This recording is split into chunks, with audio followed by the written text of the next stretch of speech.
నమస్తే, నేను కప్పర్ ప్రసాదరావు. మీరు చూస్తున్నది అమ్మా న్యూస్. ఏది నిజం కార్యక్రమానికి స్వాగతం. ఏది నిజం కార్యక్రమంలో పత్రికల్లో వస్తున్నటువంటి వార్తలేంటి, వాటి వెనుక దాగున్నటువంటి అసలు నిజాలేంటి, ఇది వెలికి కార్యక్రమం ఏది నిజం. ఇందులో భాగంగా ముందుగా ఈరోజు మనం ఆంధ్రజ్యోతిలో వచ్చినటువంటి వార్తలు చూద్దాం. ఆంధ్రజ్యోతిలో హిందీ పేపర్ వాట్సాప్లో అని చెప్పి ఒక వార్త బ్యానర్గా వచ్చింది. 10వ తరగతి పరీక్షలో రెండో రోజు అదే ఘటన. హనుమకొండ జిల్లా కమలాపూర్ బాలరాజ్ జడ్పీహెచ్ఎస్ నుంచి బయటకి ప్రశ్నపత్రం. స్కూల్ పక్కన చెట్టుపైకి ఎక్కి కిటికీలోంచి విద్యార్థి వద్ద పేపర్ను ఫోటో తీసి షేర్ చేసిన బాలుడు. స్పందించిన విద్యాశాఖ, పోలీసులకు ఫిర్యాదు. మాజీ జర్నలిస్ట్ సహా 3 నిందితులు అరెస్టు. పరీక్షా కేంద్రం చీఫ్ సూపరింటెండెంట్ డిఓ సస్పెన్షన్. తర్వాత 3 ఉపాధ్యాయుల డిస్మిస్. ఈ కేసుకు సంబంధించి అంటే నిన్న ప్రశ్నపత్రం లీక్ అయిన దానికి సంబంధించి 4 అధికారులపై సస్పెన్షన్. విద్యార్థి డిబార్. 10th పరీక్షా పేపర్ లీక్ పై తీవ్ర చర్చలు. విధి నిర్వహణలో నిర్లక్ష్యాన్ని సహించాం, పేపర్ లీక్ కాలేదు. విద్యామంత్రి సబిత. ఫలితాల ఒత్తిడి, ప్రైవేట్ కుక్ అని చెప్పి ఇంకొక వార్త. అట్నే టీఎస్పీసీ ప్రశ్నపత్రాల లీకేజీ. మల్యాలలో సిట్ విచారణ. 100 మందికి 100కు పైగా మార్కులు. అభ్యర్థులకు లీకేజీతో సంబంధాలపై ఆరా. మొదటి రోజు 30 మందికి పైగా విచారణ. ఏఈ పేపర్ లీకేజీలో సిట్ కస్టడీకి 3 అని చెప్పి ఇంకొక వార్త వచ్చింది. ఇంట్లో చాలా ఇంపార్టెంట్ వార్త ఒకటి ఉంది. ఏంటంటే బండి సంజయ్ అరెస్ట్. అర్ధరాత్రి దాటిన తర్వాత కరీంనగర్లో బీజేపీ రాష్ట్ర అధ్యక్షులు బండి సంజయ్ని అరెస్ట్ చేసినటువంటి వార్త ఫోటోతో సహా ఒకటి ఇచ్చిండ్రు. అట్లనే వరంగల్లో జర్నలిస్టు ప్రశాంత్ విద్యార్థి నాయకుడిగా ఉండే తర్వాత జర్నలిస్ట్ సంఘాల్లో వచ్చినటువంటి ప్రశాంత్ను కూడా ఇదే కేసులో అరెస్ట్ చేసిన పోలీసులు అరెస్ట్ చేసి ఆయన రిమాండ్కి పంపించారు. దాని తర్వాత ఇదే కేసులో సంజయ్ని అరెస్ట్ చేసినట్టుగా మనకు వార్తలు వచ్చినాయి. సంజయ్ అరెస్ట్ అనేటువంటి వార్త ఒకటి. ముఖ్య అతిథి అంబేద్కర్ మనుమడే. బాబాసాహెబ్ విగ్రహావిష్కరణకు ప్రకాష్ అంబేద్కర్ అని చెప్పి ఇంకొక వార్త. కేసీఆర్ ఫోటోతో ఒక వార్త వచ్చింది. దాని తర్వాత కేసీఆర్ ఇక్కడ దోపిడీ చేసిన సొమ్ము ప్రధాని కావడానికేనా, ఇందుకైనా 1200 మంది బిడ్డల ఆత్మ బలిదానం అంటే రేవరెడ్డి అట్లా బండి సంజయ్ కేసీఆర్ ప్రశ్నించినటువంటి వచ్చింది. సిబిఐ, ఈడీ, సుప్రీం సిట్టింగ్ జడ్జితో విచారణ జరపాలి. ముఖ్యమంత్రిపై ప్రతిపక్ష నేతల మూకుమ్మడి ధ్వజం. చదువు, నీ పిల్లల చదువు దేనికి ఉపయోగపడింది, మీరు అంతర్జాతీయ దొంగల ముఠా నాయకుడు అని చెప్పి సంజయ్ విమర్శించాడు. అంత డబ్బు ఎక్కడిది, కేసీఆర్ సమాధానం చెప్పాలి. మోదీ ప్రభుత్వాన్ని కూల్చడానికి అని చెప్పి కిషన్ రెడ్డి చేసినటువంటి వ్యాఖ్య. కేసీఆర్ దగ్గర లక్షల కోట్ల రూపాయల మేర అవినీతి సొమ్ము, దాంతో దేశాన్ని ఆక్రమించుకోవాలని అనుకుంటున్నారు. దావూదీ సహా కేసీఆర్ మోడల్ను సహించం. 1,00,000 కోట్ల దోపిడీపై బీజేపీ దర్యాప్తు చేయించరేం రేవంత్ రెడ్డి ప్రశ్న. మోదీ షా ఎందుకు చర్యలు తీసుకోవట్లేదు పొన్నాల ప్రశ్న. జీతాలు పింఛన్లు లేవు, 1000 కోట్లు ఎక్కడివి అని చెప్పి బీఎస్పీ రాష్ట్ర అధ్యక్షుడు ఆర్ఎస్ ప్రవీణ్ కుమార్ చేసినటువంటి కామెంట్ కూడా ఇందులో వచ్చింది. అట్నే పత్తిపై విత్తన భారం అని చెప్పి విత్తన రేట్ పెరిగింది అనేటువంటి ఒక వార్త వచ్చింది. అన్నిటికీ ఇంకొక ఇంపార్టెంట్ ఏంటంటే ట్రంప్ అరెస్ట్. హానీ హష్మనీ కేసులో 34 నేరారోపణలు. మన్ హాటన్ అటార్నీ కోర్టులో లొంగుబాటు. ఏ తప్పు చేయలేదని వాదించిన ట్రంప్ తనను దోషిగా ప్రకటించవద్దని విజ్ఞప్తి. నేరారోపణలను ఆమోదించిన కోర్టు ఆ వెంటనే సంతకాలు వేలిముద్రణ. పోలీస్ కస్టడీకి అమెరికా మాజీ అధ్యక్షులు. కోర్టు బయట న్యూయార్క్లో ఆందోళనలు. అమెరికా చరిత్రలో తొలిసారి మాజీ అధ్యక్షుడు అరెస్ట్. అట్నే సిక్కింలో హిమోత్పాతం. పసికందుకు ఊరేసి దంపతుల ఆత్మహత్య. ఇది ఒక వార్త. ఇది కూడా చాలా హృదయ విదారకమైనటువంటిది.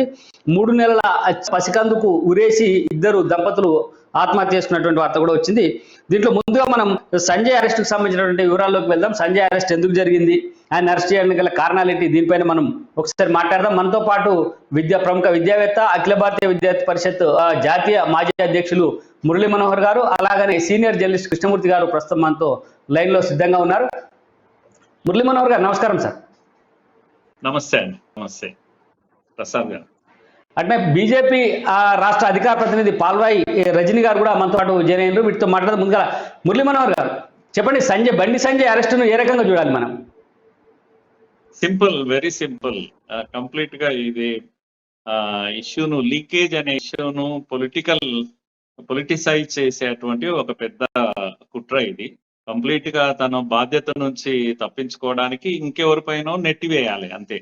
తమ యొక్క నిర్వాకము, తన యొక్క ఫెయిల్యూర్స్ ను అన్నిటినీ కూడా కప్పిపుచ్చుకోవాలంటే ఇంకా ఎందుకో రేవంత్ రెడ్డిని కూడా అరెస్ట్ చేయలేదు కనుక వీళ్ళందరినీ, ముఖ్యంగా సంజయ్ ఇప్పుడు చాలా ప్రశ్నిస్తున్నాడు, బలంగా ప్రశ్నిస్తున్నాడు బండి సంజయ్ కనుక లోపల వేసేస్తే ఇక కుట్రంతా వీళ్ళే పేపర్లు లీకేజ్ చేస్తున్నారు. ప్రభుత్వాన్ని బదలాం చేయడానికి ఒక పథకం ప్రకారము బీజేపీ చేస్తుంది. రేపు వస్తుంది, రేపు ఎల్లుండి, ఈ రోజే బహుశా కేటీఆర్ వీళ్ళంతా దిగుతారు. దిగేసి పేపర్ లీకేజ్ వీళ్ళే రాజకీయ నాయకులే, ఇంకెవరు కాదు అని చెప్పి వెంటనే మనం వింటాం, చూస్తాం ఇదంతా కూడా. కనుక కేవలము ఇది politicisation of their failures in conducting examinations.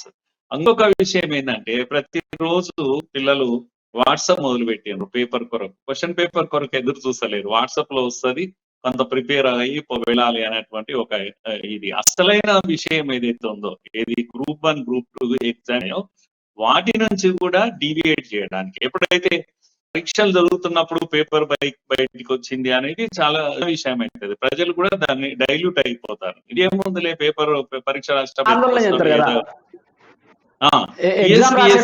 మానసిక ఆందోళన చెందుతారు కదా పేపర్లో బయటకు వచ్చినాయి అనేది.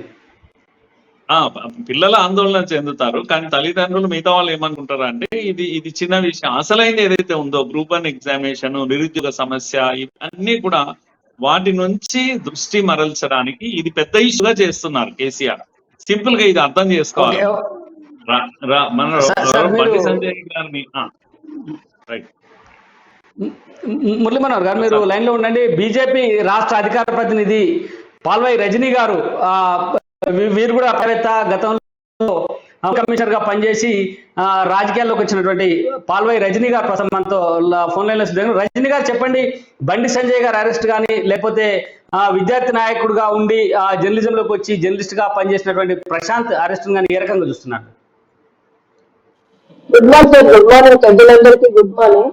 అంటే ఇది అత్యంత న్యాయమైన చర్యగా మనం భావించవచ్చు. అంటే ఈ రోజు ఎవరు ప్రశ్నించినా మళ్ళా రోజు ప్రశ్నిస్తున్నటువంటి సందర్భంలో వారి గొంతు నొక్కడానికి ఈ రోజు తీసుకెళ్లే చాలా రకాల కేసులు వారు వేశారు. అదే మరి అంతకుముందు రఘు అనే అతన్ని హత్య చేస్తారు. ఇప్పుడు ఈ ప్రశాంత్ అనే అతను ఎవరైతే యాక్టివ్ గా ఉండి ఎవరైతే ప్రభుత్వాన్ని ప్రశ్నిస్తున్నారో వాళ్ళందరినీ చేయలేదు. అసలు దోషులు వాళ్ళు మాత్రం హ్యాపీగా ప్రెస్ మీద సార్ చెప్పినట్లుగా ఇప్పుడు వస్తాడు ఆయన, వచ్చి చాలా పెద్ద గప్పాలు కొట్టుకుంటూ ఆ ప్రభుత్వం ఇంత పెద్ద ఎత్తున అభివృద్ధి చేస్తుంది, ఆ ప్రభుత్వం ఇంత పెద్ద ఎత్తున చేస్తుంది, ఆయన బీజేపీ వాళ్ళు ఓరవలేక ఇస్తున్నారని చెప్తా. అసలు వ్యవస్థ ఎవరు నడిపిస్తున్నారు? వ్యవస్థ నడిపిస్తున్నటువంటి వ్యక్తుల చేతుల్లో వ్యవస్థ ఉండాలి కానీ ప్రతిపక్షాల చేతిలో వ్యవస్థ ఉన్నట్లుగా వీళ్ళు మాట్లాడతారు లేదా? ప్రభుత్వం నడిపిస్తున్నాడా? ఈ రకంగా వీళ్ళు మాట్లాడితే పని వ్యవస్థలో చేతుల్లో ఈరోజు వ్యవస్థ ఉంది. మీ చేతుల్లో వ్యవస్థను పెట్టుకొని మీరు పేపర్లన్నీ కూడా అంగట్లో సరుకులాగా ఈరోజు చేసుకుంటూ, సరే ఇంకా దారుణమైనటువంటి విషయం పత్రికలలో చదివింది ఏంటంటే, ప్రశ్నాపత్రాల నుండి రాసినటువంటి ఆన్సర్ షీట్స్ కూడా ఈరోజు బయట దొరుకుతున్నాయి. అంటే ఆ పిల్లల విద్యార్థుల యొక్క భవిష్యత్తు ఏమైపోవాలి, వాళ్ళు రాసినటువంటి ఆ ఆన్సర్ షీట్లు కూడా ఈరోజు చెత్త కుక్కలలో పడి ఉంటున్నాయంటే గతంలో చూస్తాం, ఇప్పుడు కూడా అదే రకంగా ఉన్నాయి. ఎంత నిర్లక్ష్యంతో ఈరోజు ఈ ప్రభుత్వం నిర్వహిస్తుంది సార్. మొత్తం కలిపితే ఈ రాష్ట్రంలో 10 జిల్లాలు సార్. 10 జిల్లాలకు సంబంధించినటువంటి ఎంత తెచ్చుకోవడం పెద్ద విషయమా సార్? ముఖ్యమంత్రి ఈరోజు ఇంటెలిజెన్స్ వ్యవస్థ చాలా పెద్ద ఎత్తున పకడ్బందీగా ఉందని చెప్పుకునే ఈ రాష్ట్ర మంత్రి గారు ఎక్కడ ఏం జరుగుతుందో క్షణాల్లో వచ్చేటువంటి సందర్భం ఎక్కడ అంటే ఈ వ్యవస్థలో వీళ్ళే పాత్రదారులు, వీళ్ళే అంటే ఈ మంత్రులు, తర్వాత అధికారుల మీద అయితే ఈరోజు కంట్రోలే లేదు. నేను ఒక అధికారిగా పనిచేస్తున్నా, మేము చేసినటువంటి సందర్భంలో ఆ రోజు ఉన్నటువంటి ముఖ్యమంత్రులు ఆ వ్యవస్థలో నడిపిన తీరు చూసి మేమందరం కూడా ఒక పద్ధతిగా పనిచేసాము. ఆ రోజు ఫలితాలు కూడా ఆ రకంగా వచ్చాయి. నేను ఒక గ్రూప్ 1 ఆఫీసర్ గ్రూప్ 1 చదవాలి అంటే ఒక ఇండియన్ సివిల్ సర్వీస్ కి ఎంతైతే ఇంపార్టెన్స్ ఉంటుందో రాష్ట్ర సివిల్ సర్వీస్ లాగా మేము భాగాలు మేము కావాలని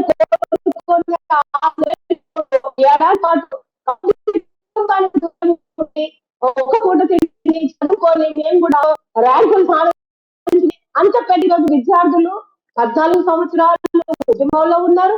తర్వాత ఇప్పుడు 9.5 సంవత్సరాల నుండి మీరు రిక్రూట్మెంట్ వేయలేదు. ఈ రోజు వేసిన దాంట్లో వాళ్ళు పాటుపడుతూ పాపం కష్ట నష్టాలు కోర్చి అమ్మ అయినా పంపించిన వాళ్ళు ఒక పూట తీసుకుంటూ ఒక పూట వాచ్మెన్ గా పనిచేస్తున్నటువంటి వాళ్ళని వచ్చారు. అంటే ఒక్కొక్కరు వాళ్ళు బయటకు వచ్చి మీడియాలో మాట్లాడుతుంది.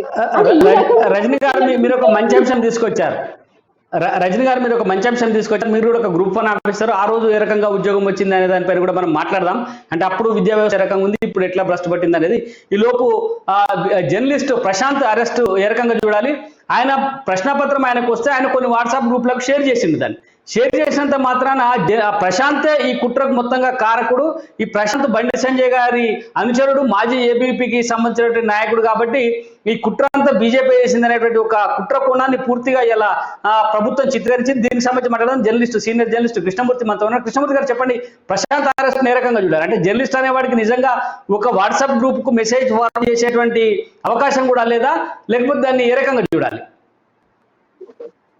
ఇక్కడ ఉన్నటువంటి సమస్య ఏంటంటే ప్రస్తుతం ఉన్నటువంటి బర్నింగ్ టాపిక్ ను డైవర్ట్ చేయాలి.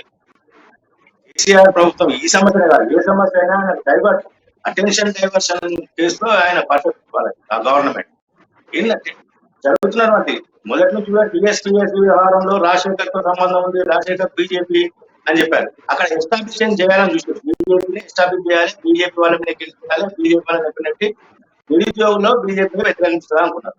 అది ఎస్టాబ్లిష్ కాలేదు. తాజాగా ఇది ఒక దొరికింది. అసలు వ్యక్తుల మీద వ్యవస్థ మీద వ్యక్తుల అనేది మనం మాట్లాడుకోవాల్సిన అవసరం. వ్యక్తుల మీద వ్యవస్థ ఎట్లా నడుస్తుంది?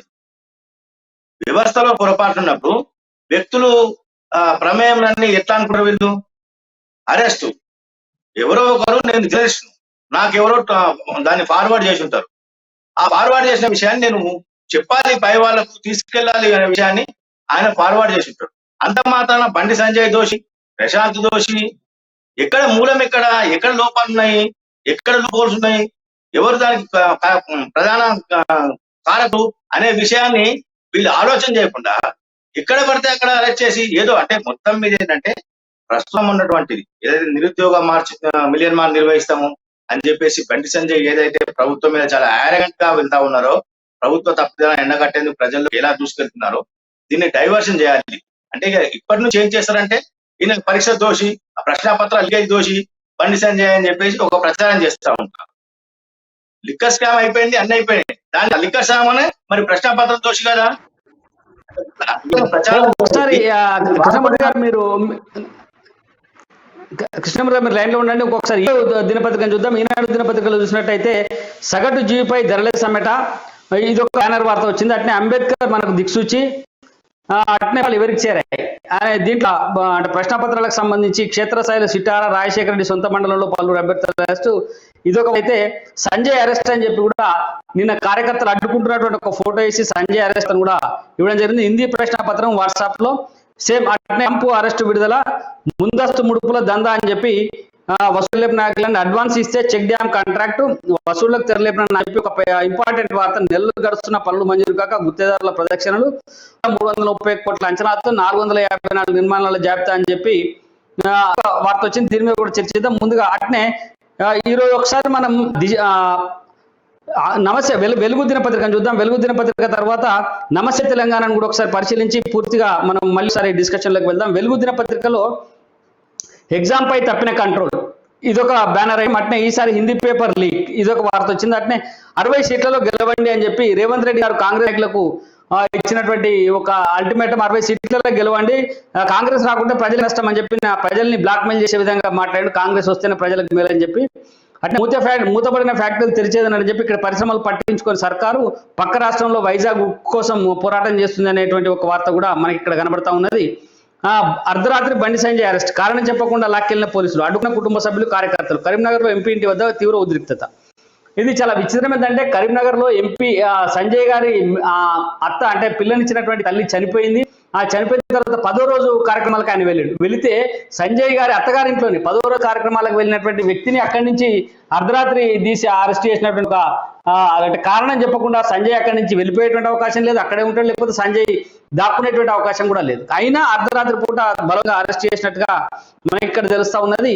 వీటితో పాటు ఒకసారి మన నమస్తే తెలంగాణ, ఇందులో విచిత్రమైనటువంటి వార్తలు వస్తే నమస్తే తెలంగాణలో, ఈ నమస్తే తెలంగాణ చూసిన తర్వాత మనం పూర్తిగా డిస్కషన్లోకి వెళ్తే బాగుంటుంది. ఇందులో ఏమేమి రాసిండ్రు అనే దానిపైన చూస్తే మనం ఫస్ట్ గా లీకే కుట్ర బండిదే, ఇది ఒక పెద్ద వార్త. బండి సంజయ్ కి ప్రశాంత్ ఒక రాఖీ కడుతున్నటువంటి ఫోటో వేసిండ్రు. అట్నే బండారు దత్తాత్రేయ గారితో ప్రశాంత్ ఉన్నటువంటి ఫోటో, లక్ష్మణ్ గారితో ప్రశాంత్ ఉన్నటువంటి ఫోటోలు వేసి బండి లీకేజ్ కుట్ర బండిదే, ఫ్లాష్ సంజయ్ అరెస్ట్, పక్కా పథకం ప్రకారమే 10th తెలుగు హిందీ ప్రశ్నల వ్యాప్తి, కేసీఆర్ ప్రభుత్వాన్ని బదనాం చేసేందుకు రాజకీయ కుతంత్రం, నిందితులకు బీజేపీ నేతలతో లింకులు, బయటపడుతున్న ఆధారాలు అని చెప్పి టీఎస్పీఎస్సీ పేపర్కి సంబంధించినటువంటి నిందితుడు కూడా బీజేపీ అతనే అని చెప్పి పెద్ద ఒక వార్తతో పాటు నిన్న ప్రశాంత్ను అరెస్ట్ చేస్తే బీజేపీ నాయకులు పోయి ధర్నా చేసిరు, లేకపోతే విడుదల చేయమని డిమాండ్ చేసిరు అని కూడా రావు పద్మది ఒక ఫోటో వేసి ఒక వార్త కూడా నమస్తే తెలంగాణ పత్రికలో వేసారు.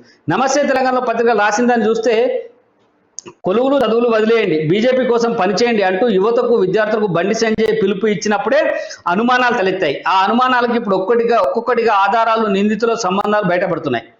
మొన్న గ్రూప్ 1, నిన్న 10th తెలుగు పేపర్, నేడు 10th హిందీ పేపర్, 9 ఏళ్లుగా పకడ్బందీగా సాగిన పరీక్షల క్రతువు ఎన్నికల ముంగిట ఇప్పుడే ఎందుకు ఒడిదుడుకులకు లోనవుతుంది? ఎన్నికలు జరిగే రాష్ట్రాల్లో అకస్మాత్తుగా మతాలు చెల్లరేగినట్టు ఎన్నికల ముందు రాష్ట్రంలో పేపర్లు లీకేజీ ఎందుకు జరుగుతున్నది?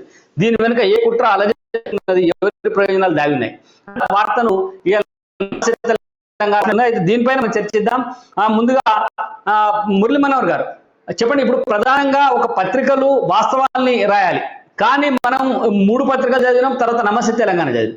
నమస్తే తెలంగాణ పత్రికలో కేవలం బండి సంజయ్ కుట్ర చేసిండు, అంటే ఎన్నికల్లో గెలవడం కోసము, అంటే టీఎస్పీఎస్సీ పేపర్ను కూడా బండి సంజయ్ లీక్ చేయించిండు, ఈ తెలుగు హిందీ ప్రశ్న పత్రాలు కూడా బండి సంజయ్ లీక్ చేయించిండు, నిందితులందరికీ కూడా బీజేపీతో సంబంధాలు అంటూ ఒక వార్తా కథనం కాదు, ఒక ఫుల్ పేజ్ వార్త రాసిన. లోపల కూడా దీనికి సంబంధించి భారీగా అంటే కొందరు టీచర్స్ ప్రకటనలు అవన్నీ వేస్తూ కాస్ట్కి అనుబంధంగా ఉండే ఉపాధ్యాయ సంఘం కూడా ఇందులో రాసినటువంటి వార్త. దీన్ని ఎట్లా చూడాలంటారు? ఇది నిజంగానే జర్నలిజానికి ఏమన్నా కొంతనన్నా జర్నలిజం విలువని పత్రిక పాటిస్తుంది అనుకోవాలా? దీన్ని ఏ రకంగా చూస్తున్నారు? నమస్తే తెలంగాణ ఇంకో రకంగా రాస్తుందని ఏమో అనుకోవట్లేదు, అంత అత్యాశ లేదు నాకు. లీకేజీ కుట్ర బండిదే అని. ఇది నమస్తే తెలంగాణ యొక్క టైటిల్. ఇది కరపత్రము. నమస్తే తెలంగాణ జర్నలిజం లో ఒక భాగంగా ఎందుకు చూస్తాము? టిఆర్ఎస్ బిఆర్ఎస్ యొక్క కరపత్రం ఇది, రోజువారీ వేసే కరపత్రం కనుక తప్పకుండా ఇలాగే వేస్తుంది. ఇంతకన్నా మనం ఎక్కువ ఆశించడానికి కూడా వీల్లేదు. నమస్తే తెలంగాణను మీరు daily papers along with other papers, అసలు నేను అనుకుంటే ఈ పత్రికను చదవడం కూడా సరే మంచి పద్ధతి కూడా కాదు, ఎందుకంటే కరపత్రాలుగా మారిపోయినాయి కొన్ని పత్రికలు, పేరుకు పత్రికలు. ఇది అయితే దీంట్లో ఒక విషయం మనం గ్రహించాలి ఏంటంటే, మీరు మనము ఉద్యమం సమయంలో క్యాలెండర్ గురించి మాట్లాడినాం, జాబ్ క్యాలెండర్ గురించి మాట్లాడినా కనుక, అంటే తెలంగాణ వస్తే రెగ్యులర్ గా పరీక్షలు జరుగుతాయి, రెగ్యులర్ గా ఉద్యోగ నియామకాలు జరుగుతుంటాయి, మనకి ఏ ఇబ్బంది ఉండదని. ఈ రోజు వరకు కూడా ఒక్క టీచర్ పోస్ట్ భర్తీ కాలేదు కదా ఈ రాష్ట్రంలో. 8-9 ఏళ్ల కాలంలో ఒక్క యూనివర్సిటీలో ఒక్క టీచర్ ను, ఒక్క ప్రొఫెసర్ ను కూడా నియామకం చేయలేదు కదా. మొత్తం 9 ఏళ్లలో పాఠం కూడా చెప్పించలేని ప్రభుత్వం ఇది అని రేపు చర్చ చేస్తారు కదా. పాఠం కూడా చెప్పించలేకుంటే ఇటువంటి ప్రభుత్వం ఈ రాష్ట్రానికి అవసరమా అని బంగారం లాంటి మనుషులను తయారు చేసే యూనివర్సిటీస్ అన్ని దివాలా తీశాయి కదా. ఇలా చర్చ జరగకూడదు అంటే ఏం చేయాలంటే, ఇగో ఇలాంటి బండి సంజయ్ ఇలాంటి కుట్రలు చేసి మా పరిపాలనను ఇచ్చేస్తున్నారని. సో ఇది ఒక డీవియేషన్ పాలిటిక్స్. ఇంతకుముందు సార్ చెప్పినట్టుగా చిన్న ఇష్యూ దగ్గర దీన్ని బ్లో అప్ చేసేసి రాజకీయ నాయకుడి మీద నెట్టేసి ప్రశ్నించే గొంతుకలను రాష్ట్రంలో ఎవ్వరు ప్రశ్నిస్తే వాళ్ళను లోపలేస్తారు. మీరు ఇంద్రం చెప్పినట్టుగా అది తొలి వెలుగు రఘు అయినా సరే, లేకపోతే మహిపాల్ అయినా సరే, మా ఉస్మానియా యూనివర్సిటీ ఓయు శంకర్ అయినా సరే, చక్రధర్ మొన్నటి వరకు సిద్దిపేటలో తట్టుకోలేకపోయింది పాపం చక్రధర్. నేను ఆయన చెప్పాను ఇండిపెండెంట్ గానే ఉండు, చూద్దాం ఎంత దూరం పోతుందో అని అంటే తట్టుకోలేక వచ్చి బీజేపీలో చేరాడు. బీజేపీలో ఉంటే రక్షణ కలుగుతుంది అని. కనుక ఈ రాష్ట్రంలో మీరు ఏదో ఒక రాజకీయ పార్టీలో ఉండాలి, ధైర్యంగా ఎదుర్కోవాలంటే. లేదనంటే అసలు రాజకీయాలకి దూరంగా వెళ్ళిపోవాలి, ప్రభుత్వాన్ని ప్రశ్నించదు. కనుక అది జర్నలిస్ట్ అయినా, ఒక టీచర్ అయినా. మీరు ఈ రోజు 3 టీచర్లను సస్పెండ్ చేశారు ప్రసాద్ గారు, ఎగ్జామినేషన్ లో డ్యూటీ చేస్తున్నటువంటి టీచర్స్. వాళ్ళను కంప్లీట్ గా ఉద్యోగం నుంచి, సస్పెన్షన్ కాదు, ఉద్యోగం నుంచి తొలగించారు. ఇంకొక 2 సస్పెండ్ చేశారు. నేనేమంటున్నా, ఏ స్కూల్లో అయితే ఇది జరిగిందో వాళ్ళని బాధ్యులు చేస్తూ మీరు ఉద్యోగం నుంచి తొలగించారు కదా. జనార్దన్ రెడ్డి ఇంకా ఉన్నాడు కదా, అనితా రామచంద్రన్ ఇంకా ఉన్నారు కదా, వాళ్ళ ఆధ్వర్యంలో మీరు పరీక్షలు నిర్వహిస్తారా? భవిష్యత్తు పరీక్షలన్నీ కూడా టైం టేబుల్ కూడా అనౌన్స్ చేస్తున్నారుగా. ఇది ప్రశ్నించాలి. ఈ రోజు ఈ యొక్క స్కూల్ ఎగ్జామినేషన్, అది కూడా పరీక్షలు జరుగుతున్నప్పుడు ఎవడో గోడ దుంకి పేపర్లు తెచ్చేవాళ్ళు. ఇప్పుడు వాట్సాప్ వచ్చింది కనుక వాట్సాప్ తో ఎక్కువ దూరం స్ప్రెడ్ అవుతుంది. అవును, మిమ్మల్ని ఎక్స్పోజ్ చేయాలంటే, మీ ప్రభుత్వంలో బలహీనతలను ఎక్స్పోజ్ చేయాలంటే ఒక జర్నలిస్ట్ ఏం చేస్తాడు అంటే 10 మంది ముందల పెడతాడు, తీసుకుపోయి 10 ముందల మార్కెట్ లో పడేస్తాడు. అది ఆయన డ్యూటీ. అది ప్రభుత్వం యొక్క నిర్వాకాన్ని, జరుగుతున్నటువంటి ఘోరాలను, నేరాలను ప్రజల ముందు ఉంచడమే జర్నలిస్ట్ అనే వాడి యొక్క ముఖ్యమైన పని. నేనేమంటానంటే, ప్రశాంత్ అనేటువంటి వాడు ఒక హీరోయిక్ పని చేశాడు. చాలా ధైర్యము, సాహసంతో ఈ పని చేశాడు. తెలంగాణ ప్రజలు ఇలాంటి నిర్బంధాన్ని ఎదిరించే లక్షణం తెలంగాణ ప్రజలకు ఉంది. మీరు ఎంత నిర్బంధం చేస్తే, ఎంత గొంతు పీక పిసికితే ఈ గొంతు అంత పెద్దగా అవుతుంది. ఈ ప్రభుత్వానికి నష్టం జరుగుతుంది. రాబోయే ఎన్నికల్లో మీరు పూర్తిగా దెబ్బతింది. అంటే మీ పరిపాలన చక్కదిద్దు పెట్టాలి, మొత్తం ప్రక్షాళన చేయాలి. టిఎస్పిఎస్సి అందులో ఉన్న కమిటీని మొత్తం తొలగించాలి. ప్రజలందరూ ముక్త కంఠంతో అడుగుతున్నారు, జ్యుడిషియరీ ఎంక్వైరీ కావాలి అని. మీ యొక్క పొలిటిక్స్ పైన ఇప్పుడు గ్రూప్ నియామకాలు ఏకంగా జరుగుతాయి. ఇప్పుడు గ్రూప్ అన్నటువంటి మేడం మనతో ఉన్నారు కదా, ఈ నియామకాలు ఏ రకంగా జరుగుతాయి, గతంలో ఇప్పుడు ఎందుకు బ్రింది, ఈ విషయాన్ని తెలుసుకునే ముందు ఈ ఏది నిజం కార్యక్రమంలో ఒక స్వల్ప విరామం తీసుకుందాం. Welcome back. మనం ఇప్పటిదాకా అనుకుంటాం గతంలో నియామకాలు ఏ రకంగా ఉండే, గ్రూప్ 1 పరీక్షలు ఏ రకంగా జరిగేటివి, ఏ రకంగా ఉద్యోగాలు వచ్చేటి, ఎప్పుడైనా లంచాలు ఇవ్వడం కానీ, అధికారులను ప్రలోభ పెట్టడం కానీ, నాయకుల దగ్గరికి పోయి మాట్లాడడం కానీ, అట్లాంటివి ఏమైనా పేపర్లు ఇవన్నీ మాట్లాడదాం. అధికార ప్రతినిధి అట్నే గ్రూప్ 1 ఆఫీసర్ గా పనిచేసినటువంటి రజని మనతో ఉన్నారు. రజని గారు చెప్పండి, మీరు ఏ రకంగా ఉద్యోగం పొందినారు? మీరేమైనా అప్పుడు ఏదైనా నాయకులను పోయి ఒత్తాసు పలకడమో లేకపోతే ఏదైనా రకంగా ప్రలోభాలు పెట్టడం ఏమైనా జరిగాయా? సార్, నేను అప్పారావు గారు చైర్మన్ సార్. అప్పుడు అప్పారావు గురించి మనకు తెలిసిందే, వారు ఎలా ఉంటారో. వారు చైర్మన్ గా ఉన్నారు కాబట్టి మాకు అన్ని కూడా సక్రమంగా జరిగాయి. మేమంతా కూడా బాగా రాసాం, ఇన్ టైంలో రాసాం. ఇన్ టైం డేట్ వచ్చింది 99 లో పడ్డది, 2000 లో మాకు రిక్రూట్ అయ్యింది. 1 year 6 లోనే మాకు రిక్రూట్ అయ్యి మేము జాబ్ లో కూడా జాయిన్ అయినటువంటి సందర్భం 2000 రిక్రూట్ నాది. తర్వాత ఏంటంటే ఆ రోజు ఉన్నటువంటి వ్యవస్థ, ముఖ్యంగా ముఖ్యమంత్రి గారు ఒక స్ట్రిక్ట్ ముఖ్యమంత్రి గారు ఉన్నట్లయితే, కేసీఆర్ కూడా ఇప్పుడు ఈ సంస్థలన్నిటి మీద కంట్రోల్ వారికి ఉన్నట్లయితే డెఫినెట్ గా వారు కూడా సక్రమంగా నిర్వహిస్తారు. కానీ వారికి ఆ చిత్తశుద్ధి లేదు, విద్యా వ్యవస్థ పట్లనే చిత్తశుద్ధి లేదు. ఈరోజు చూస్తే ఎన్ని స్కూల్స్ సక్రమైనటువంటి స్కూల్స్ ప్రాంగణాలు ఉన్నాయి, స్కూల్ బిల్స్ ఏ రకంగా జరుగుతుంది.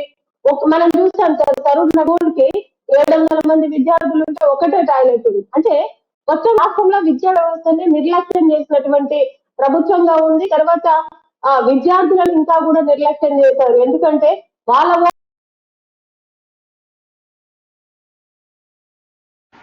అధికారంలోకి ఒక నిమిషం అండి. ఇప్పుడు మురళీమోహన్ గారు మేడం చెప్పారు ఏ రకమైనటువంటి నిబంధనలు ఎట్లా ఉద్యోగాలు వస్తాయనేది స్పష్టంగా మనకు అర్థమైంది కదా. మనం ఒకటి తీసుకుంటే ప్రభుత్వము ఫెయిల్యూర్, ముఖ్యమంత్రి చంద్రశేఖర్ రావు గారు పూర్తిగా విఫలమై, విద్యాశాఖ మంత్రి అంటే ఆశ్చర్యం జరుగుతుంది. విద్యాశాఖ మంత్రికి చదువు లేదు కదా, చదువు రానటువంటి వ్యక్తిని, కనీసం సమాజంలో ఏం జరుగుతున్నటువంటి తెలుసుకోలేనటువంటి వ్యక్తిని విద్యాశాఖ మంత్రిగా పెట్టి మొత్తం అసలు యంత్రాంగం అంతా కళ్ళు చెవులు మూసుకొని పూర్తిగా బాధ్యతనంతా ఏదో ఆ వ్యక్తికి అప్పచెప్పి చూస్తున్నటువంటి పరిస్థితి అలా ప్రభుత్వంలో కనబడతా ఉంది. మరి వీటన్నింటికి మీరు ఇందాక చెప్పారు, జర్నలిస్ట్ అంటేనే తనటువంటి సమాచారాన్ని ప్రజలకు తెలియజేయడం. గతంలో అయితే కేవలం దినపత్రికలు, టీవీ ఛానళ్ళు ఉన్నాయి కాబట్టి అందులో మాత్రమే సమాచారాన్ని షేర్ చేసుకునేటోళ్ళం. ఇప్పుడు సోషల్ మీడియా వచ్చింది కాబట్టి ఒక జర్నలిస్ట్గా నాకు వచ్చినటువంటి సమాచారాన్ని లేదా ఇతర జర్నలిస్ట్కి ఎవరికైనా సమాచారాన్ని వస్తే దాన్ని బయట ప్రపంచానికి తెలియజేయడమే వాళ్ళ ముఖ్య విధి. ఆ విధినే ప్రశాంత్ నెరవేర్చడం జరిగింది. ఆ విధంగా తనకు వచ్చినటువంటి సమాచారాన్ని బయట గ్రూపులలో పెట్టి అట్లే బండి సంజయ్ గారికి కూడా పంపించిండు. అందులో తప్పేం లేదు. ఇలా జర్నలిజంలో అయింది, ఎమ్మెల్యేలుగానే కొంతమంది ఎమ్మెల్యేలను తీసుకుంటే పీపుల్స్ వార్ తోటి గతంలో అజ్ఞాతంలో పనిచేసి వ్యక్తులు ఇలా సమాజంలో ఉన్నప్పుడు వాళ్ళకి మాత్రం ఆ పార్టీతో సంబంధాలు అంటగట్టేటువంటి పరిస్థితి లేదు. కానీ ఒక వ్యక్తి ఏబీపీలో పనిచేసి జాతీయవాద జర్నలిస్ట్ గా రంగంలో ఉండి కాషాయ కండువాన్ని కప్పుకుంటే లేకపోతే మా పార్టీ నాయకులతో కలిస్తే అదేదో తప్పు. ఈ జర్నలిస్ట్ చేసినటువంటి పని అంతా కూడా ఈ పార్టీ నాయకులకే సంబంధం అనేటువంటి విషయాలు ఏవైతే పత్రికలలో కానీ లేకపోతే ప్రభుత్వం కానీ చెప్తా ఉందో దీన్ని ఏ రకంగా చూడొచ్చు? నిజంగా అంటే ఒక నిషేధిత సంస్థల్లో పనిచేసిన వాళ్ళనేమో గొప్ప వ్యక్తులుగా చిత్రీకరిస్తూ వాళ్ళని తీసుకొచ్చి ప్రభుత్వంలో ఉన్నత ఉద్యోగాలలో ఉన్నత స్థానాలలో కూర్చోబెడుతున్నటువంటి ఈ ప్రభుత్వం విధానాల్లో పనిచేసినటువంటి జర్నలిస్టులు కానీ ఆ విధానాలతో ఉన్నటువంటి ఉపాధ్యాయులను కానీ ఇతర నాయకులను కానీ వీళ్ళు తప్పు చేస్తున్నారు అనే రకంగా చిత్రీకరించడాన్ని ఏ రకంగా చూడొచ్చు అంటారు మురళీ మనోహర్ గారు? కేసీఆర్ తన ప్రభుత్వాన్ని ఎలా నడిపాలి, పాలన ఎట్లా అందించాలి, ఈ విషయంలో మనం ఒక మోడల్ గా తీసి దేశంలోనే నిజంగా కూడా ఏ ముఖ్యమంత్రి అనేటువంటి కేసీఆర్ అవుతాం. ఇంకా మన కేసీఆర్ తెలంగాణ అందరికీ ఏ నమ్మకం అంటే మాటల అని, మన మాటలతో నడుపుతున్న నాయకుడిగా సక్సెస్ సాధించారు. కానీ ఇప్పుడు ప్రజలందరూ కూడా వచ్చింది గుడ్ అడ్మినిస్ట్రేటర్, పాలకుడు కాదు. రెడ్డి గారు చదువు విషయం మీరు అంటున్నాను. మహిళ ఒక లేఖ ఆయన మహిళలకు ఎవరికి బాధ్యత లేదు. అలాంటిది ఆ కాంగ్రెస్ నుంచి అపురూపంగా తెచ్చి పెట్టుకున్నాడు. అక్కడ కాంగ్రెస్ బలహీనపరచడానికి మీకు ఇచ్చాడంటే, కానీ ఆమె పట్ల మహిళ పట్ల విశ్వాసం ఇవ్వలేదు. ఆమెకు ఒక చర్చ కూడా లేదు. ఇంతవరకు ఆమె చేసిన పెద్ద బిగ్గెస్ట్ పని ఈ తెలంగాణ మంత్రి అయిన తర్వాత ఆమె చేసిన పని ఏంటి అంటే ఎస్ఎస్సి పరీక్షల నిర్వహణకు ముందు ఆమెకు రివ్యూ చేసింది స్వతంత్రంగా. నాకు ఆనందం కలిగింది. ఒక మహిళా మంత్రికి ఆ స్వేచ్ఛ ఇచ్చాడు కనీసం ఎస్ఎస్సి. పెద్ద పెద్ద వాటికి దేనికి ఇవ్వలేదు ఇంతవరకు. ఎనీ ఎడ్యుకేషనల్ డెసిషన్స్ లో ఆమె లేదు అసలు. అన్నిటినీ కేటీఆర్ నియంత్రిస్తున్నాడు, కేసీఆర్ నియంత్రిస్తున్నాడు. కానీ పోనీ ఆమెకు స్వేచ్ఛ ఇచ్చిన ఆమె నిర్వహిస్తారు. ఎందుకంటే ఆమె గతంలో రాజశేఖర రెడ్డి గవర్నమెంట్ లో హోమ్ మినిస్టర్ గా కూడా చేసింది. KCR is a failure, administrative point of వ్యూలో బిగ్గెస్ట్ ఫెయిల్యూర్. తుగ్లక్ పరిపాలన ఈ రాష్ట్రానికి ఇస్తున్నాడు. మీరు ఊరికే ఉదాహరణ కొరకు నేను చెప్పడానికి ఒకటి రెండు, మీ ఇంతకు మొదలు రజనీ గారు చెప్పారు కదా, విద్యారంగము భ్రష్టు పట్టించారు. ప్రపంచంలో ఎక్కడ లేని విధంగా, దేశంలో ఎక్కడ లేని, నేను అంటున్నాను దేశంలో లోయెస్ట్ అంటే బాటం నుంచి మీరు కనుక చూసినట్టయితే 5 రాష్ట్రాలు ఉంటాయండి. లోయెస్ట్ లిటరేసీ రేట్ ఉన్నటువంటి ఒక 5 రాష్ట్రాలు ఉంటాయి. మీకు కింద సెకండ్ బీహార్ తర్వాత మన ప్లేస్ లో మనం ఉన్నాం. లిటరేసీ రేటు 8-9 ఏళ్లలో కనీసం అక్షరాస్యతను మనం సాధించలేకపోయినాము. గద్వాల అనే జిల్లా పేరు విద్వత్ జిల్లా అని ఒకప్పుడు పేరు, అంటే విద్వాంసులు ఉండేటువంటి జిల్లా. అది ఇప్పటికీ ఆ పేరు ఉంటది అన్నట్టు. సాహితీవేత్తలు పుట్టినటువంటి జిల్లా గద్వాల, అదేంటి అలంపూర్ అని. ఈరోజు మీకు దేశంలోనే బెస్ట్ లిటరేసీ ఉన్న జిల్లా అది. ఇప్పుడు మీరు ఈ తల నరికి ఏడని నేను అడుగుతున్నాను. మీరు మినిమం చేయాల్సిన పని, ఈ రాష్ట్రం వచ్చా మనము కలలు కన్నాం ఈ తెలంగాణ గురించి. కనుక ప్రశ్నిస్తారు జనం అనేసరికి మీరు అరెస్ట్ చేసి లోపల పెట్టడము, జర్నలిస్టులను లోపల పెట్టడము, ఈ నిర్బంధంతో మీరు ఏం చేయగలుగుతారని అంటున్నా. అయిపోయింది. తెలంగాణలో ఏదైతే విప్లవం వచ్చిందో ప్రజల నుంచి, ఆ విప్లవము ఈ 6 నెలల కాలంలో రాబోతుంది. మీరు ఎన్నికల డబ్బాల్లో చూస్తారు విప్లవం అంటే ఎట్లుంటదో. కనుక తిరగబడేటువంటి సమయం వచ్చింది. ఎవడు తిరగబడితే వాడిని లోపల వేయడమా? మీ లోపాలను 33 జిల్లాలు చేస్తారండి ఎవరన్నా. మన అసెంబ్లీ, మన పార్లమెంట్లు ఎన్ని? 17 పార్లమెంట్లు.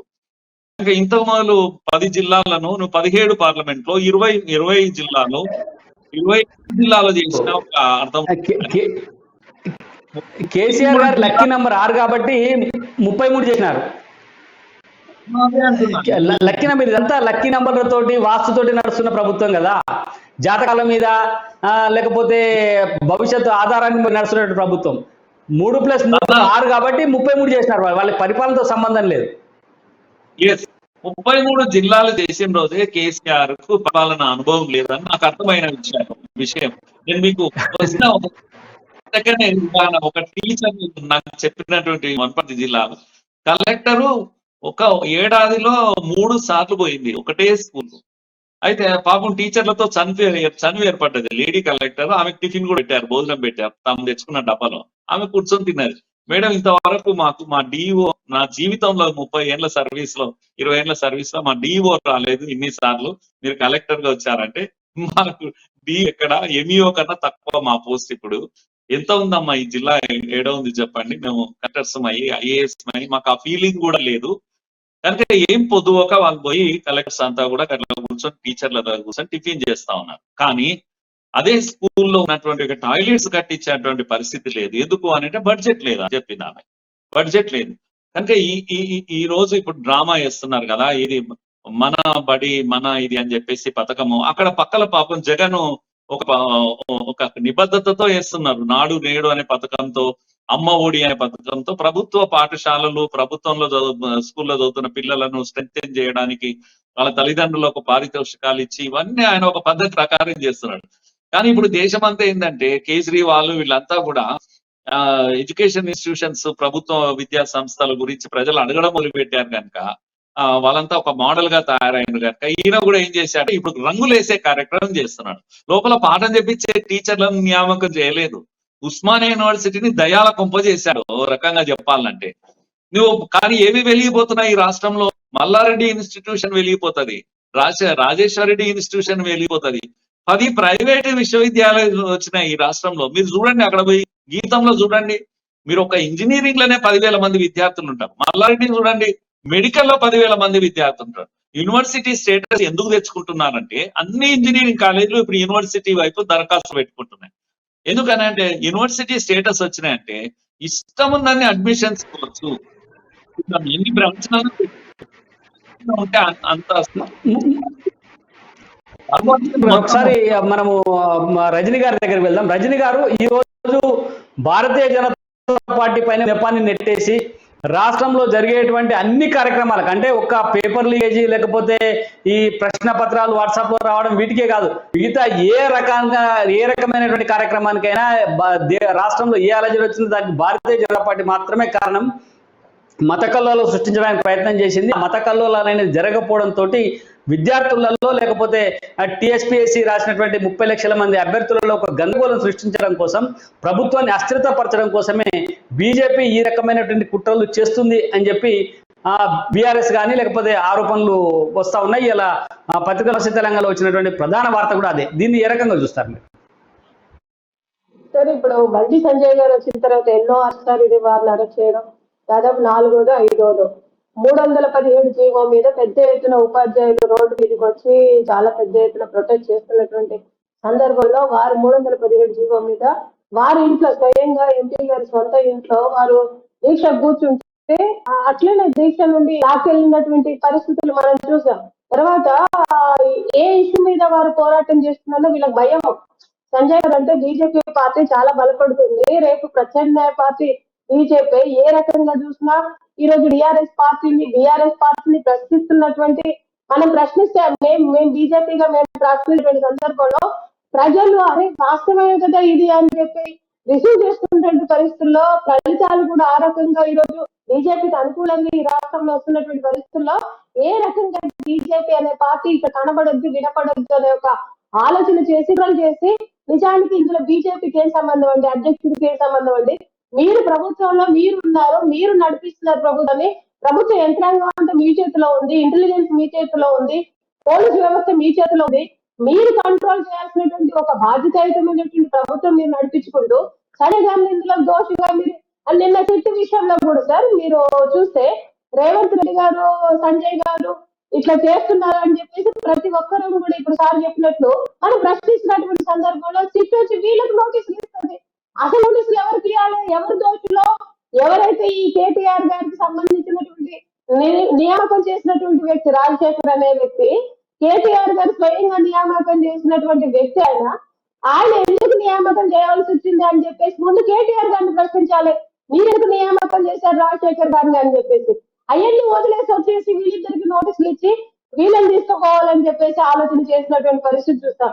ఈ రోజు చూస్తే సార్ 10th క్లాస్ పేపర్ మరి రేపటి నుండి చూద్దాం. ఇంకా కూడా వీళ్ళు నిజంగా కఠినంగా నిర్వహించి నిజంగా తెలివితేటలు ఉన్నటువంటి వాళ్ళు, చదువుకున్న వాళ్ళు, కష్టపడ్డ వాళ్ళకి మంచి ఫలితాలు రావాలని కోరుకునేటువంటి ప్రతి ఒక్కరు కూడా ఈ రోజు సంజయ్ అరెస్ట్ ని అసహించుకుంటున్నారు. సంజయ్ గారిని ఎట్లా అరెస్ట్ చేస్తారు? యంత్రాంగం అంతా మీ చేతిలో పెట్టుకుని సంజయ్ గారిని అరెస్ట్ చేసి పొలిటికల్ డైవర్షన్, కేవలం ఒక పొలిటికల్ డైవర్షన్ చేయడం కోసం ఈ రాజకీయంగా ఈ రోజు బీజేపీ ఏదో చేస్తున్నది, బీజేపీ కుట్రలు మీరు ఎన్ని చెప్పినా ఈ రోజు ప్రజలు విశ్వసించే పరిస్థితుల్లో లేరు. ఎందుకంటే మీరు లిక్కర్ స్కామ్ చూసారు సార్, అంటే నేను ఎగ్జాంపుల్ చెప్తున్నా, అది టాపిక్ కానప్పటికి కూడా లిక్కర్ స్కామ్ లో మాకేం సంబంధం అంటారు. మరి మీరే వాళ్ళతో వెళ్ళి ఫోటోలు దిగుతారు, అన్ని చేస్తారు, అప్పుడు మీకు సంబంధాలు ఉండవు. మీరు అన్ని చేస్తారు, అన్ని తిరుపతికి పోయి మహాక్షేత్రంలో రామచంద్ర పిళ్ళై మీరు అందరూ కలిసి అడ్డగాడి చేస్తారు. ఇక్కడికి వచ్చాను నేను చాలా నీతివంతులు. అసలు అది ఇన్వెస్టిగేషన్ లో ఉంది, మనం దాని గురించి మాట్లాడాల్సినటువంటి అవసరం లేదు. ఇప్పుడు కేటీఆర్ ఐటీ డిపార్ట్మెంట్ అనేది సార్ సోషల్ ఆడిట్ చేయాల్సినటువంటి పెద్ద ప్రోగ్రామ్ అది.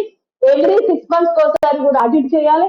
ఆడిట్ చేసినటువంటి క్రమంలో ఏ రకంగా ఈ ఐటీని ఏ రకంగా ఉపయోగించుకుంటున్నారు విద్యా వ్యవస్థని కూడా వీళ్ళు ఆడిట్ చేయాల్సినటువంటి అవసరం ఉంది.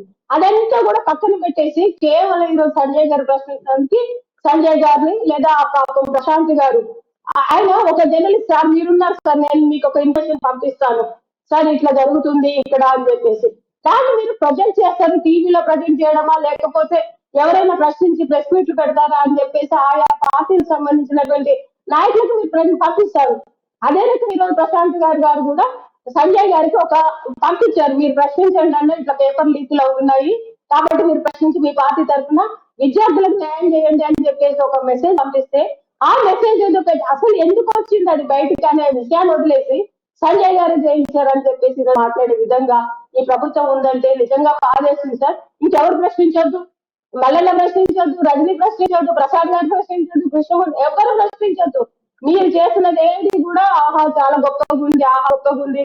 మీరు విద్యా వ్యవస్థలో లాస్ట్ ర్యాంక్ లో ఉన్నా కూడా చాలా గొప్పగా కరడమిలుతుంది. కేటీఆర్ మాట్లాడితే సార్ ఆశ్చర్యం వేస్తుంది. ఈ రాష్ట్రం అంతా వచ్చేపిస్తుంది అంట. మరి దేశం నడిపిస్తున్నటువంటి ఈ రాష్ట్రం ఇక్కడ ఉన్నటువంటి విద్యా వ్యవస్థ ఏ రకంగా ఉంది? ఎందుకు కులారీలు పోతే ఎందుకు అత్యుత్సాహం చూస్తే మనం పోలీసుల అత్యుత్సాహం చూస్తే గతంలో ఒక డైలాగ్ చూసినాం. ఒక మర్డర్ కేసులో సూర్యుడి బావకళ్ళలో ఆనందం కోసం మర్డర్ చేసిన అని చెప్పి గతంలో బావకళ్ళలో ఆనందం చూడడానికి అని చెప్పి, ఇప్పుడు చూస్తే ఏమవుతుందంటే సాగళ్ళలో ఆనందం చూడడం కోసం ఇలా పోలీసులు ఈ రక అత్యుత్సాహం ప్రదర్శిస్తున్నట్టుగా అనిపిస్తా ఉంది. ఒక జర్నలిస్ట్ కు ఉండబడేటువంటి ప్రధాన లక్షణమే తనకున్నటువంటి సమాచారాన్ని ప్రజలకు చేరవేయడం. ఆయన చేసిన పని కూడా అదే. ఆయన కుట్ర చేయలేదు, ఆయన పోయి పేపర్ ఫోటో తీయలేదు, ఆయనకు వాట్సాప్ లో వచ్చినటువంటి ఒక పేపర్ ఫోటోను ఫార్వర్డ్ చేసి 100 గ్రూపులకు కాకపోతే 1000 గ్రూపులకు ఫార్వర్డ్ చేయొచ్చు. రాష్ట్రంలో ఉండబడేటువంటి 6 కోట్ల మంది ప్రజానీకానికి వార్త చేరవేయడమే లక్ష్యంగా జర్నలిస్టులు పనిచేయాలి.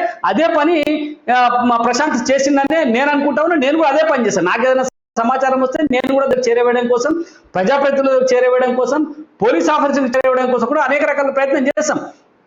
నేను అనేక సందర్భాలలో ఎక్కడన్నా ఒక అన్యాయం అక్రమాలు జరుగుతూ ఉంటే దాన్ని పోలీస్ ఆఫీసర్లకు కూడా షేర్ చేసినటువంటి సందర్భం ఉన్నది. సార్ ఫలానా దగ్గర అన్యాయం జరుగుతూ ఉన్నట్టుగా ఉంది, ఈ సమాచారం మాకు వచ్చింది, దీనిపైన చర్య తీసుకోండి. మరి ఆ నేరానికి ఈ షేర్ చేసినటువంటి జర్నలిస్ట్ కూడా సంబంధాన్ని అంటగట్టి ఈ గవర్నమెంట్ లో అయితే అదే రకంగా సంబంధాన్ని అంటగట్టి విషయం నువ్వు పోలీసు వాళ్ళకి చెప్పినావు కాబట్టి నీకు ముందే కాబట్టి ఇలా నీవే నిందితుడు అని చెప్పి తీసుకుపోయి జైలు వేసేటువంటి పరిస్థితి ఇలా రాష్ట్రంలో నెలకొన్నది. కేవలం సారు కళ్ళలో ఆనందం, సారు కొడుకు కళ్ళలో ఆనందం చూడడం కోసం ఇలా పోలీసులు సారు కోసం, సారు కొడుకు కోసం మాత్రమే పనిచేస్తున్నట్టుగా ఇక్కడ స్పష్టంగా మనకు అర్థమవుతా ఉంది. మరి జర్నలిస్టులను అరెస్ట్ చేయడాన్ని ఏ రకంగా చూద్దాం? ఈ ప్రజాస్వామ్య దేశంలో, ప్రజాస్వామ్య రాష్ట్రంలో కేవలం పత్రికల ద్వారా జర్నలిస్టులు చేసినటువంటి ఉద్యమం ద్వారా జర్నలిస్టులు సమాజానికి తెలంగాణలో జరుగుతున్నటువంటి అన్యాయాలను తెలపడం ద్వారా సమైక్య రాష్ట్రంలో ఆంధ్రప్రదేశ్ దోపిడీ ఇక్కడ ఎట్లా జరుగుతున్నటువంటి విషయాన్ని జర్నలిస్టులు ప్రజలకు తీసుకుపోవడం ద్వారా మాత్రమే భావవ్యాప్తి జరిగి ఉద్యమం పెద్ద ఎత్తున ప్రేరేపితుంది. ఆ ప్రేరేపితమైనటువంటి ఉద్యమం నుంచి కేసీఆర్ గారు అప్పటిదాకా తెలంగాణ వద్దు, 610 జీవో వద్దు అని చెప్పి అసెంబ్లీలో కామెంట్ చేసినటువంటి చంద్రశేఖరరావు గారి కళ్ళు తెరిపించింది కూడా తెలంగాణ జర్నలిస్టులు అనేటువంటి విషయాన్ని ఇలా ఆయన మర్చిపోతా ఉన్నాడు. మరి ఈ రకంగా నువ్వు జర్నలిస్టులు వార్త చెప్తే ఇది నేరమైనప్పుడు మరి తెలంగాణలో జరుగుతున్నటువంటి అనేక అన్యాయాల్ని ఆంధ్ర ప్రభుత్వం చేస్తున్నటువంటి అకృత్యాల్ని కేసీఆర్ కు చేరవేసినటువంటి మరి మేమందరం కూడా నేరస్తులమేనా? తెలంగాణ ప్రజల్ని చైతన్యవంతం చేయడం కోసం ఆ రోజు నీ కళ్ళు తెరిపించి 610 జీవో వద్దని చెప్పి అసలు తెలంగాణ ఏంది, తెలంగాణ అవసరమే లేదని చెప్పి, తెలంగాణ అనే పదం అసెంబ్లీలో ఉచ్చరించడానికి వీల్లేదని చెప్పి ఆ రోజు యనమల రామకృష్ణుడు ఒక ఆర్డినెన్స్ పాస్ చేస్తే ఆ ఆర్డినెన్స్ ను గుడ్డిగా సమర్థించినటువంటి ఈ కేసీఆర్ కి కళ్ళు తెరిపించింది. గుడ్డితనం నుంచి బయటికి రా, ఇగో ఇది వాస్తవం అని చెప్పి ఉద్యమంలో తీసుకొచ్చి మరి జర్నలిస్టులమే. మరి మేము కూడా ఇప్పుడు ఆ రోజు నీకు సమాచారం అంతా చేరేందుకు ఈరోజు మేమంతా నేరస్తులమేనా? మరి నిజంగా ఆ రోజు గుర్తుంటే మా అందరి మీద కూడా కేసులు పెట్టి చేసిందేనా? దీనికి కూడా కేసీఆర్ గారు సమాధానం చెప్పాలి. ఇలా ప్రశాంత్ అరెస్ట్ చేయడం అంటే ఒక్క ప్రశాంత్ వ్యక్తిగతంగా ఒక ప్రశాంత్ కానీ ప్రశాంత్ నిలబెట్టడం కాదు. ఇలా ప్రజల చెప్పే ప్రతి ఒక్కరి పైన ఆయన జర్నలిస్ట్ కావచ్చు, నాన్ జర్నలిస్ట్, సోషల్ మీడియాలో సమాచారాన్ని చేరవేసేటువంటి వ్యక్తి కావచ్చు, లేదా బాధను చెప్పుకునేటువంటి వ్యక్తి ఎవరైనా కావచ్చు. అంటే తెలంగాణ ప్రజల్ని ప్రశ్నించేటువంటి గొంతుకలు అన్నింటిపైన కూడా ముక్కుపాదం మోపినట్టుగానే మేము భావించాల్సి వస్తుంది. కృష్ణమూర్తి గారు చెప్పండి, మీరు సీనియర్ జర్నలిస్టు, మీకు దాదాపు 3 దశాబ్దాల అనుభవం జర్నలిజంలో ఉంది. గతంలో అనేక రకాలైనటువంటి ఉద్యమాలను కూడా మీరు ఎప్పుడైనా ఏ ప్రభుత్వం అయినా, అటు కాంగ్రెస్ ప్రభుత్వం కానీ, తెలుగుదేశం కానీ, ఇప్పుడు వచ్చినటువంటి టీఆర్ఎస్ ప్రభుత్వం కానీ, ఇంత దారుణానికి టీఆర్ఎస్ ప్రభుత్వం ఒడిగట్టడానికి గల కారణం ఏంది? నిజంగానే గతంలో ప్రభుత్వం ఇలాంటి దుశ్చర్యలు చేసినట్టయితే తెలంగాణ ఉద్యమం ఈ ఉధృతంగా సాగేది అంటారా? గొంతుకోలు ఉండొద్దు, జీ హుజూర్ అనే వాళ్ళు మాత్రమే ఉండాలి. ఎవరు పట్టిస్తే వాళ్ళను మేము అంటే మా పోలీసు యంత్రాంగాన్ని ఉపయోగించి మిమ్మల్ని ఇబ్బందుల పాలు చేస్తాం, మిమ్మల్ని జైళ్ళ పాలు చేస్తాం అనేదే ప్రభుత్వ లక్ష్యం. గతంలో మనం చూసిన చాలా మందిని అరెస్ట్ చేశారు, చాలా మంది ఇప్పటికీ కొంతమంది జైళ్లలో ఉన్నారు ఈ ప్రభుత్వం చేసినటువంటి నిర్బంధాలతో. తాజాగా ఈ సంఘటన అంటే జరిగింది ఎక్కడ, అసలు లోపం ఎక్కడ ఉందని తెలుసుకోవాల్సిన అవసరం ప్రభుత్వం ఆ కోణంలో ఆలోచన చేయాలి. భవిష్యత్తులో ఇలాంటి జరగద్దు. విద్యార్థుల జీవితాలతోటి అంటే ఇప్పుడు విద్యార్థులకు ఇప్పుడే ఫౌండేషన్ అంటే మొక్క కొంచెం పెరిగి పెద్ద కావాలి, మాంసం కావాలంటే ఇది కరెక్ట్ అయినటువంటి సమయం. ఆ సమయంలో విద్యార్థులకు ఈ విధంగా మానసిక వేదన చేయడం కానీ, ఈ రకంగా పేపర్ లీకేజ్ చేసి వాళ్ళలో అంటే నేను పేపర్ కరెక్ట్ రాసినా పరీక్ష రాయలేదా, రాసినా కానీ వస్తాయా రావా, వాళ్ళు ఎవరైతే వెనుకబడిన విద్యలో వాళ్ళకి ఎక్కువ మార్కులు వస్తే ఏంటి అనే ఒక ఆత్మన్యూనతా భావము, ఆత్మ సంఘర్షణ భావము అనేది విద్యార్థుల్లో ఉండకూడదు అన్న కోణంలో రాష్ట్ర ప్రభుత్వం ఆలోచన చేయాల్సిన అవసరం ఉంది. అరెస్టులు ఇవన్నీ రాజకీయమే, కాకపోతే దీంతో ఎటువంటి అంటే ప్రభుత్వం తను చేసిన తప్పిదము, తన వల్ల జరిగిన పొరపాటును ప్రజల్లో విస్తృతంగా వెళ్లకుండా ఉండాలి. రెండవది ఏంటంటే ప్రత్యర్థుల మీద ఈ మొత్తం వ్యవహారాన్ని, లీకేజ్ వ్యవహారాన్ని వేయాలి అనేకంత కొంతకాలంగా చేస్తున్న ప్రయత్నం, ఆ ప్రయత్నంలో భాగంగా ఈరోజు జరిగింది. మొదట్లోనే మీరు గమనించండి, టీఎస్పీఎస్సీ పేపర్ లీకేజ్ విషయంలో ఎవరైతే రాజశేఖర్ ఉన్నారో రాజశేఖర్ బీజేపీ కార్యకర్త అని చెప్పేసి మంత్రి కేటీఆర్ స్వయంగా ప్రకటించారు. ఆ తర్వాత ఎస్టాబ్లిష్ చేయని చూస్తే ఆ తర్వాత ఏంటంటే అతను మళ్ళీ బీజేపీ బీఆర్ఎస్ కెళ్ళి ఉన్నాడు అని చెప్పేసి అక్కడ అయిపోయింది. అక్కడ అయిపోయినప్పుడు ఇక్కడ ఈ విషయంలో అంటే ఒక జర్నలిస్టు తనకు వచ్చిన సమాచారాన్ని రాష్ట్ర అధ్యక్షుడికి పాస్ చేసి దానికి సంబంధించిన విషయంలో మీరు చూడండి ఈ విషయం ఎలా జరిగిపోతుంది, రాష్ట్రంలో పాలన ఎట్లా ఉంది అనే విషయాన్ని ఆయన చెప్పాలనుకున్నాడు. దాన్ని దృష్టిలో పెట్టుకొని అరెస్ట్ చేసి మొత్తం సంజయ్ కుట్ర చేశాడు. సంజయ్ ఎస్ఎస్సి ఎగ్జామ్ రాస్తున్నారా అండి? సంజయ్ హిందీ పేపర్ రాస్తున్నారా? ఎస్ఎస్సి ఎగ్జామ్ రాస్తున్నారా? సంజయ్ రాయట్లేదు కదా. మీరే చెప్తారు మన వికారాబాద్ లో తెలుగు పేపర్ 9:30 వచ్చి కాబట్టి హాల్లో విద్యార్థులంతా హాల్లో ఉన్నప్పుడు వచ్చింది, దాంట్లో ఇదేం లేదు అన్నారు. మరి ఈ రోజు వచ్చినప్పుడు బండి సంజయ్ ఎట్లా ఉందనుకున్నారు? ఇవన్నీ కూడా ప్రజలు ప్రశ్నించాల్సిన అవసరం ఉంది, ప్రజలు ఆలోచించాల్సిన అవసరం ఉంది. జర్నలిస్ట్ కూడా కొంత సమయం తోటి కొంచెం వ్యవహరించాల్సిన అవసరం ఉంది. ఏదో నాకు ఇది నీకు అది నా సిద్ధాంతం. కృష్ణమూర్తి గారు సమాచారం ఒకటి మనకు వచ్చిన సమాచారం ఉంది. న్యూస్ ఛానల్ నడుపుతున్నటువంటి చైర్మన్ గారు ప్రముఖ విద్యావేత్త, అట్నే సాఫ్ట్వేర్ కంపెనీలు నడిపిస్తూ ఎందరికో ఉపాధి కల్పిస్తున్నటువంటి కంది శ్రీనివాస్ రెడ్డి గారిని కూడా పోలీసులు ఇప్పుడే అరెస్ట్ చేసినట్టుగా సమాచారం వస్తా ఉన్నది. ఎందుకంటే కేవలం బండి సంజయ్ని అరెస్ట్ చేసింది కాబట్టి బండి సంజయ్ అరెస్ట్ అక్రమం అంటూ మొత్తం రాష్ట్ర వ్యాప్తంగా కూడా బీజేపీ శ్రేణులు ఉద్యమానికి సిద్ధమవుతున్నటువంటి సందర్భంలో శ్రీనివాస్ రెడ్డి గారిని కూడా అరెస్ట్ చేసి పోలీసులు అరెస్ట్ చేసినట్టుగా మనకు సమాచారం ఉంది. అసలు శ్రీనివాస్ రెడ్డిని అరెస్ట్ చేయడానికి అనేక కారణాలు. ఒక్క ఈ బండి సంజయ్కి సంబంధించినటువంటి ఇష్యూలో మాత్రమే అరెస్ట్ చేయడం కాదు, ఇందాక మనం అనుకున్నటువంటి జర్నలిస్టుల అరెస్ట్ లో భాగంగా ప్రజా గొంతుకలను అణచివేసేటువంటి ఒక ప్రక్రియలో భాగంగానే ఇలా శ్రీనివాస్ రెడ్డిని కూడా అరెస్ట్ చేయడం జరిగింది. ఎందుకంటే అమ్మా న్యూస్ ఛానల్ ద్వారా అనేక రకాలైనటువంటి ప్రజా సమస్యల్ని బయటికి తీసుకొచ్చి ప్రజల దగ్గరికి సమాచారాన్ని తీసుకుపోయి ప్రజల్ని చైతన్యవంతం చేసేటువంటి కార్యక్రమంలో భాగంగా గత 2-3 సంవత్సరాల ఆదిలాబాద్ ప్రాంతంలోని అనేక గ్రామాల్లో, మారుమూల పల్లెలు మన అమ్మ ప్రసారాలు అవుతా ఉన్నాయి, ప్రజా సమస్య బయటికి తెస్తా ఉన్నారు వెలుగులో. ఇది కూడా ఒక భయం. ఇక్కడనే మొగ్గలోనే చేయకపోతే, మొగ్గలోనే అణిచేయకపోతే వీళ్ళని ఇప్పుడే కొద్దిగా కట్ చేయకపోతే ఇది మరింత ఇంతింత వటుడింత అన్నట్టుగా వట వృక్షంలాగా పెరిగిపోయేటువంటి అవకాశం ఉంటుంది. ప్రజలకు వాస్తవాన్ని తెలియజెప్పేటువంటి ఇలాంటి జర్నలిస్టులని వీళ్ళకి సహకరిస్తున్నటువంటి అందరినీ కూడా అరెస్ట్ చేయాలనేటువంటి లోపల పెట్టాలనేటువంటి ప్రభుత్వం ఒక కుట్రపూరితంగా ఉన్నట్టుగా మనకు స్పష్టంగా అర్థమవుతా ఉంది. అందులో భాగంగానే ఈరోజు ఒక అంటే ధర్నా చేసిండ్రు అనేటువంటి ఒక నెపంతో అరెస్ట్ చేయడం జరిగింది. ఈ ఒక్కటి అరెస్టే కాదు, కొన్ని పదుల సంఖ్యలో కేసుల్ని నమోదు చేయడం, కార్యకర్తలు ఎవరు మాట్లాడితే వాళ్ళని తీసుకుపోయి లోపలేయడం అనేటువంటి విషయాలు స్పష్టంగా మనకు అర్థమవుతా ఉన్నాయి. ఈ రాష్ట్రంలో రజాకార్ల పాలన కొనసాగుతా ఉన్నది. తెలంగాణ రాష్ట్రంలో తెలంగాణ అంటే మనం హైదరాబాద్ సంస్థానం ఉన్నప్పుడు నిజాం ప్రభుత్వ పాలనలో రజాకార్లు అనబడేటువంటి ఒక వ్యవస్థ ఉండేది. ఆ వ్యవస్థ ఎక్కడంటే ఇప్పుడు ఎంఐఎం పార్టీ అసదుద్దీన్ ఓవైసీ గారు తాతగారు ఆయననే రజాకార్ల సంస్థకి వ్యవస్థాపకులు. ఆ కొనసాగింపే ఇవాళ ఇప్పటికీ రాష్ట్రంలో కొనసాగుతా ఉన్నది. కేసీఆర్ గారు ఒక నిజాం నవాబు అయితే ప్రజల్ని అప్పుడు పీడించినటువంటి 8వ నిజాం నవాబు కేసీఆర్, ఇప్పుడు 9వ నిజాం నవాబుగా కేసీఆర్ అవతరించి రాష్ట్రంలో ప్రజల్ని పీడితా ఉంటే కింద పోలీసులు నాటి రజాకారులను మించిపోయి నాటి రజాకారులను మరిపించే విధంగా అకృత్యాలకు పాల్పడతా ఉన్నారు.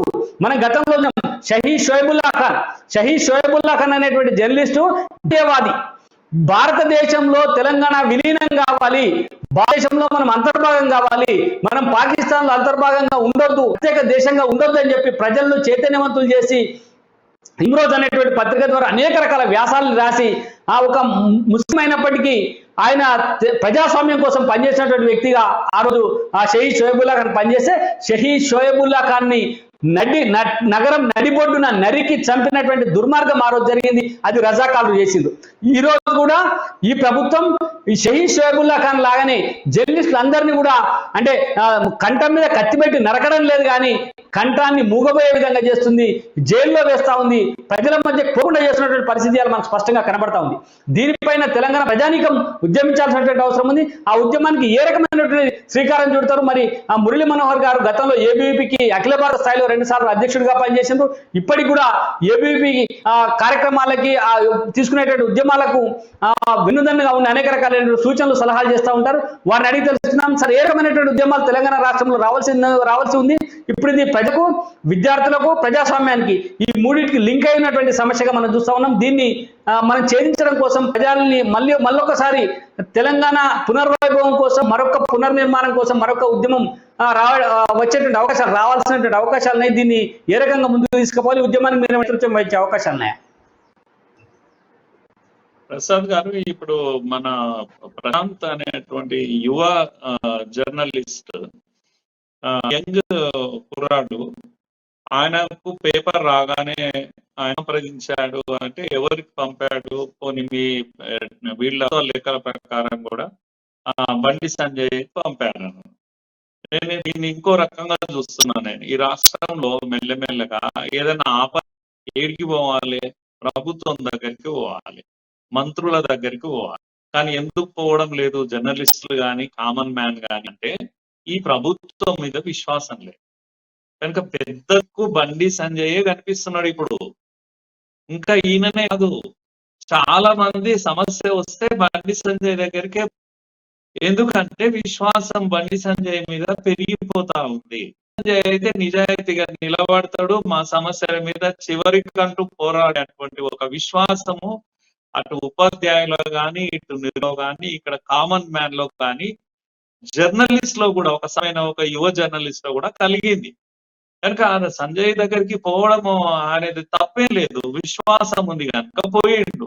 సంజయ్ అన్న అయితే ఏమో చేస్తా అనేటువంటి విశ్వాసంతో పోయాడు కనుక సంజయ్ని మీరు అర్ధరాత్రి లేచారు. అట్లాగే శ్రీనివాస్ రెడ్డి గారు యువకుడు కదా, కంది శ్రీనివాస్ రెడ్డి ఏదో ఒక ఆదిలాబాద్ జిల్లా నాది వెళ్ళా, అయ్యో ఈ జిల్లాకు నేను ఏమన్నా చేయాలి, తను చదువుకున్నాడు, చక్కగా అమెరికా పోయిండు, సాఫ్ట్వేర్ కంపెనీ పెట్టిండు, కోట్ల రూపాయలు డబ్బు సంగతంగా ఆయనకి ఏ సమస్యలు లేవు. కంపెనీని వదిలేసి చిన్న వయసులో రిటైర్మెంట్ కూడా తీసేసుకొని వచ్చి ఇగో ఈ ఛానల్ పెట్టి ప్రజలకు ఒక వాయిస్ ను కల్పించాలని ఒక ఛానల్ పెట్టి ఈరోజు అక్కడ వెళ్ళి పనిచేస్తున్నాడు. ఆయన లోపల వేశారు. ఎంతమందిని వేస్తారు? చక్రధర్ మొన్నటి వరకు సిద్దిపేటల, ఆయన కూడా యువకుడు కదా, అమెరికా నుంచి వచ్చాడు, ఎన్ఆర్ఐ, డబ్బులున్నాయి, మరి మీరు రైతులు మీరు పట్టించుకోకపోతే, ముఖ్యంగా కౌలుదారుల సమస్యలు పట్టించుకోకపోతే, రూపాయలు ఒక్కరోజు కౌలుదారులకు ముఖ్యంగా మరణించినటువంటి వాళ్ళ కుటుంబం ఇస్తే మీకేమి నొప్పి అయింది? ఇలా యువకులు ముఖ్యంగా డబ్బుండి ఆర్థికంగా వాళ్ళు ఏమంటాం ఏ సమస్య లేకుండా ఉండే వాళ్ళంతా వచ్చి తెలంగాణ ఆస్పిరేషన్స్, దయచేసి మీరు అర్థం చేసుకోండి, తెలంగాణ ఆకాంక్షలు నెరవేరలేదు. ఈ ఆకాంక్షల కోసం ఇప్పుడు గొంతెత్తడం ప్రారంభించారు రకరకాల పద్ధతిలో. అది జర్నలిస్ట్ అయినా, లేకపోతే యువ పారిశ్రామికవేత్తలైనా, యువ రాజకీయ నాయకులైనా, వీళ్ళంతా కూడా ఇప్పుడు మరో తెలంగాణ పోరాటం చేసేటువంటి సమయం వచ్చింది. ఉద్యోగులను నిస్సహాయులుగా చేశారు కేసీఆర్.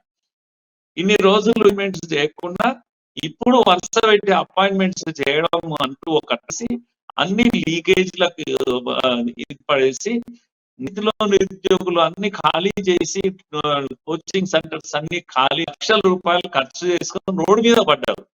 ఇటు నిరుద్యోగులు, ఇటు జర్నలిస్టులు, కామన్ మ్యాన్ అందరూ కూడా ఆకాంక్షల తెలంగాణ. ఉస్మానియా ఆక్స్ఫర్డ్ అవుతుంది, కాకతీయ కేంబ్రిడ్జ్ అవుతుంది. ఇవన్నీ ప్రజలు మూసీలో మనము హుసేన్ సాగర్ లో కొబ్బరి నీళ్లు తాగుదాము, ఎక్కడున్నాయి ఇవన్నీ కూడా ఆశల పల్లకి ఎక్కించేసి మీరేమో అధికారం అనే అందలం ఎక్కిర్రు.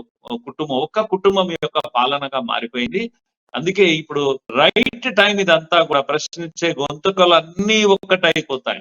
ఉస్మానియా యూనివర్సిటీ కాదు, రాష్ట్రంలో ఉన్న మొత్తం యూత్ అంతా ఏడ ఉంది మీ నిరుద్యోగ భృతి?